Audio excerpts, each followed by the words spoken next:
Bonsoir. Ara mi hiwri ke fo do non ko nouvelle mi ari yewtugo len rabudu kum. Mamadi Doumbouya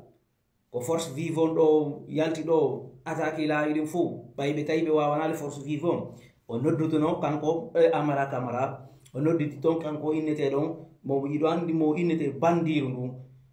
ho commandement de la gendarmerie mi alta go inna mako be watti don hombo gawal e bawo be fo mais be jabari yoto do andi mawa insiste no inni woyo Madina yehe yo golle yaw mais notamment banque jidin fo fermuno hande Madina fermuno tu vois sina yeyo be dum nawo Madina fermuno hande ka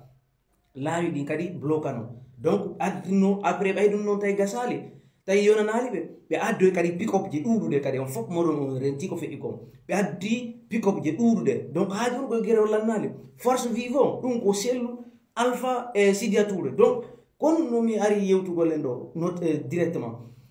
ko parce que kambe bay be insisti gere on be addi be sikude jama wulay andi Mamadi Doumbouya jama on sikude be wulay mo woni jama on sikude ala gisel wulu article ma Sidia Touré wulu article galedi non combat mo woni on extérieur no mo ibudi ni ko fendi ndo kon kadi mi betata don kadi fayi CNRD on be lanni ko inete kon wulugol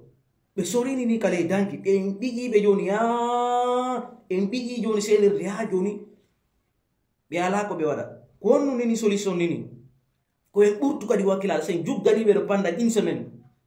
pendant 3 jours seulement wono no yari ni hande jango la même chose fabbi jango la même chose billa on ila be révolté kambe kadi be yalti ka labe suudaki de labe yalti kambe kadi be yalti andi si iwi lagine ko labe parce que mi la wodani be labe be vrai be labe be ko vrai be donc la respecti mo yanon force vivant ay be wakili ke be yalti voilà ko woni na o na Europe ni de na États-Unis kon di to ko lagine ni to ko menni en fop meri be fotado te fa ndo te fa en fop ko enengi ardi do asikela mu bandi ardi do asikai ko dumanna jonnon Doumbouya ondo dutono Amara Camara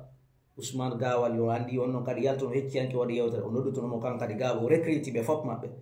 wobbe en to yeru tawano bento hande voilà donc kono andi no wakkilo de moƴƴa be lanni hulde be ala solution hande kadi donc sen jokkin li do ni seda be iwa yeso men